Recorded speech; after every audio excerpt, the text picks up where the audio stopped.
Hello group and good afternoon. I hope everybody had a wonderful Canada Day and you're successfully managing the heat today. So one of the things I want to talk about today, and part of healing, part of your PTSD anxiety is building endorphins in that feel-good hormone that we have going on. And one of the easiest ways to do that is training, is working out. We all know what we should be doing. The hard part is, how do you do it properly and how do you stay consistent? So I have a little graph. We're going to do some visual aids today. So listen, we all understand that a huge part of that wholesome living, total wellness, complete embodiment of health and wellness comes with weight training and exercise, cardio. Listen, it's a pie. It is a great big pie, and you have to put all those parts together. So, like as a health coach, I put all those parts together, and you guys know that. So my background, first and foremost, started as a personal trainer. I've been one for over 25 years, or about 25 years. And so one of the first things that we look at, why do people fail? Why do people give up? And why are people not consistent? Is because you're doing it wrong. Take that for what it is. Be angry if you want to be angry. But, when I have a fitness degree, and I've spent many years, decades actually, learning how to put together a program properly. So I'm going to teach you that today. When you see how it works, you will understand why following random exercises on YouTube or doing random exercises in your living room is fine. It's not going to get you the results that you're looking for. It's not going to get you feeling better, because it's like these high lows, and it doesn't work. We all know that, because people fall off, they fail, they don't keep going, there's no consistency. So like all things, to be successful, they need to be consistent. So what do I mean by that? When we're looking at building a proper training program, and I do this in yoga too, and I do this with nutrition, it's not an let's change everything today. You have to adapt it to your body. So you need to look at factors of, do you have muscle imbalances? Do you, from front to back, from left to right, from top to bottom? Do you have injuries? Do you have scar tissuing? Is there, scar tissue? Do you have an old shoulder injury? Do you have one side weaker than the other? I have, from my cervical spinal surgery, I have nerve damage on the left side. That's just a reality. So I have to work against that. When you're looking to build muscle, people have this idea of Arnold Schwarzenegger. It's weird. Women have said this to me, so have men. I don't want really big muscles. Well, not with that attitude. 1, 2, women, you're not going to build big muscles. You don't have enough testosterone. But what I will tell you is, from the age of 40 on, the muscle that you're starting to waste away, and you should be lifting weights. Here's the thing, it's progressional, and I'm going to show you my little chart in about 3 seconds. You need to be lifting heavier weight all the time. So, let me see. Let's hope this works. It's a little bit backwards, so we'll work with it. When you're building a progressive training program, you see how it goes up. Okay, so we're a little backwards, but that's okay. What I do as a trainer, is we build a progression. So that means that you start here. Here's week 1. This is your start point. Whatever that start point is for you, everybody's a little bit different. You may be starting from an absolute zero base, no muscle strength whatsoever, total inflexibility, your mobility sucks, your stability's awful. These are all these factors that you have to put together in a training program. To do that, you're not spending 7 hours a day training, unless you're a gymnast. Have at her. Love it.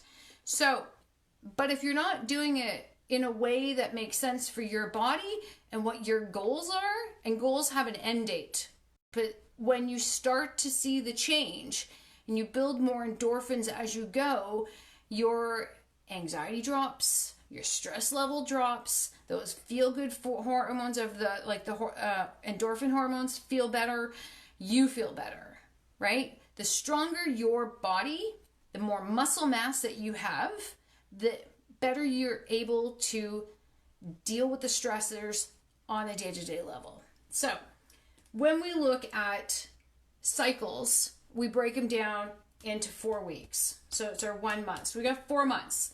So this is our start point, and it doesn't seem like a whole lot. So we have month 1, this is our start point. We increase whatever we're doing by 10%.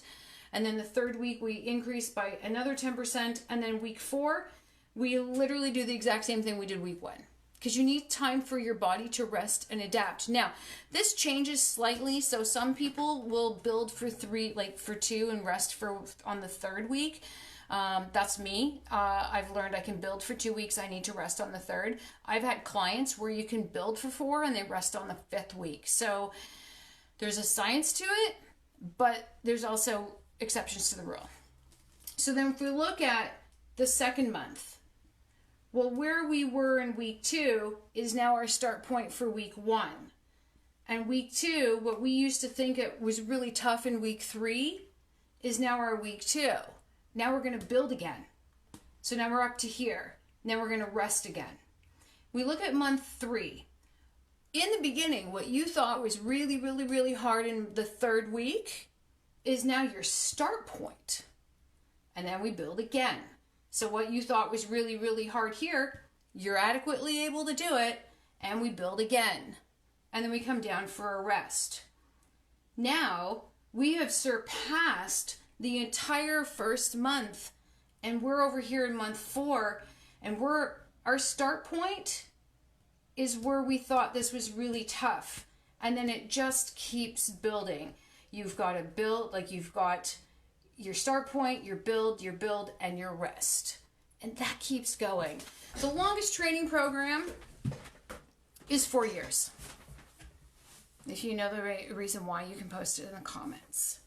It's the Olympics, my friends. Those are massive mesocycles. So when you're looking to make that big change and you think I'm all in, or it's all or nothing, that's not how that works. There is not a successful person who keeps going in their training program when they follow random exercises. And listen, there's a lot of great stuff on YouTube, but you need to know what the great stuff is. When I'm building programs for my clients, these are the programs that we follow. There's no ifs, ands, or buts about it. When I teach somebody in yoga, we start with the basics. We see where the muscle imbalances are. We see what kind of flexibility the person has. We start from a base. Yoga isn't Instagram. Yoga isn't headstands and inversions all the time. Sometimes when you start and you're highly stressed out, you start yoga on your mat, lying there, learning to breathe. That's a start point. That's the reality. Taking the time to teach your body how to do something properly, so in the future, you're strong, you're fit, you have great mobility, you have great flexibility, and you have stability. What is the difference? Mobility is how much your joint moves and how much flexibility in that joint you have. Flexibility. How much flexibility you have in the muscle. Can you bend over and pick up something off the floor? The answer should be yes. Can you bend down and touch your toes? The answer should be yes. Legs straight, by the way. I know there's a joke. The stability. Can you stand on one leg, and if somebody kind of pushed you, can you recover into your standing point without falling down? These are all factors that create from strength. These are all factors of the more muscle that you build. So there's a whole lot of different kind of training venues of where you look at. So as a trainer, you look at different things. Are you training for intensity, endurance, strength, 1 RM? So that's your 1 rep max. So, can you bench press your body weight? Can you do 1 push-up? Can you do 1 pull-up? Can you squat your weight? The answer should be yes to all these questions, by the way. That's ultimate strength. And everybody's entitled to it. Everybody should do it.